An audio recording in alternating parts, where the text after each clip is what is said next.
اللہ کی وسعت رحمت، یعنی اللہ کی رحمت وسیع ہے۔ ابو ہریرہ رضی اللہ عنہ نبی کریم صلی اللہ علیہ وسلم سے روایت کرتے ہیں، آپ صلی اللہ علیہ وسلم نے فرمایا، بے شک جب اللہ نے مخلوق پیدا کر لی تو اپنے عرش کے اوپر اپنے پاس لکھ دیا، بے شک میری رحمت میرے غصے پر سبقت لے گئی۔ سبحان اللہ، یعنی ساری مخلوقات کے پیدا کرنے کے بعد، یعنی ان کی تقدیر لکھنے کے بعد، اللہ سبحانہ تعالیٰ نے عرش کے اوپر اپنے پاس لکھ دیا۔ یعنی کتنا بڑا آنر ہے کہ کس بات کو اپنے پاس لکھا کہ میری رحمت میرے غصے پہ باری ہے۔ یہ بات اللہ سبحانہ تعالیٰ کے پاس عرش پر لکھی ہوئی ہے۔ سورۃ الاعراف میں آتا ہے اللہ کی رحمت نے ہر چیز کو گھیر رکھا ہے۔ سورۃ الانعام میں آتا ہے تمہارے رب نے رحم کرنا اپنے اوپر لازم کر لیا ہے۔ ایک دوسری حدیث سے پتہ چلتا ہے کہ اللہ سبحانہ تعالیٰ کی 100 رحمتیں ہیں، ان میں سے ایک رحمت اس نے جنات، انسانوں، چوپاؤں اور کیڑوں مکوڑوں کے لیے نازل کی، جس کی وجہ سے وہ ایک دوسرے پر شفقت و مہربانی اور ایک دوسرے پر رحم کرتے ہیں، اور اسی کی وجہ سے وحشی جانور اپنے بچے پر شفقت کرتا ہے۔ اللہ نے 99 رحمتیں بچا کر رکھی ہیں جن سے قیامت کے دن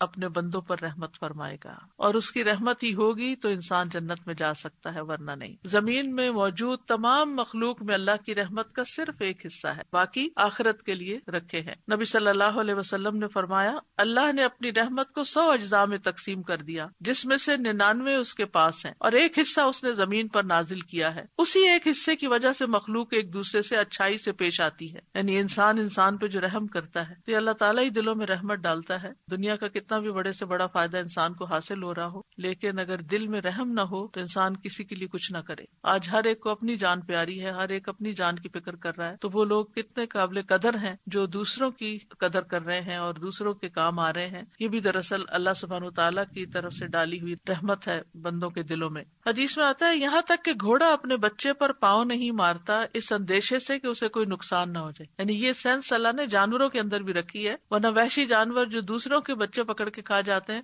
سب سے پہلے اپنے ہی بچے کھا جائیں۔ پھر اسی طرح یہ بات بھی ہے کہ قیامت کے دن 100 رحمتیں اکٹھی ہو جائیں گی۔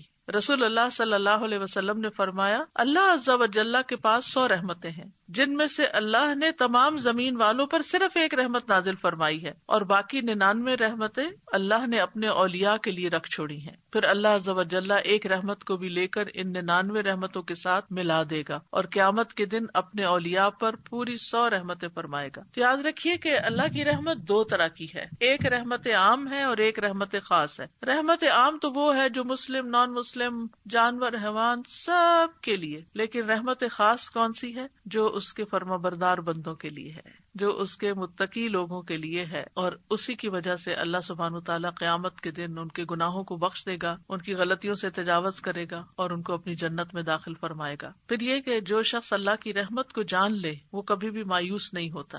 ابو ہریرہ رضی اللہ عنہ سے روایت ہے کہ رسول اللہ صلی اللہ علیہ وسلم نے فرمایا، اگر مومن کو یہ علم ہو جائے کہ اللہ کے پاس سزا کیا ہے تو کوئی شخص اس کی جنت کی امید ہی نہ رکھے، اور اگر کافر کو یہ معلوم ہو جائے کہ اللہ کے پاس رحمت کس قدر ہے تو کوئی ایک بھی اس کی جنت سے مایوس نہ ہو۔ اللہ سبحانہ تعالیٰ جس پر چاہتا ہے اپنی رحمت نچھاور کرتا ہے، اور اللہ تعالیٰ سے اس کی رحمت ہی مانگتے رہنا چاہیے، اور جس پر اللہ تعالیٰ اپنی رحمت کے دروازے کھول دے تو انہیں کوئی بند نہیں کر سکتا۔ تو اس لیے ہمیں دعا کرتے رہنا چاہیے، یا حی یا قیوم برحمتک استغیث، کہ اے زندہ رہنے والے رب اور اے قائم رہنے والے اور رکھنے والے، ہم سب تیری رحمت کی فریاد کرتے ہیں، یا میں تیری رحمت کی فریاد کرتی ہوں۔ میرے پاس کچھ نہیں، لیکن تیری رحمت ہی سے امید ہے کہ تو ہمیں معاف کر دے گا۔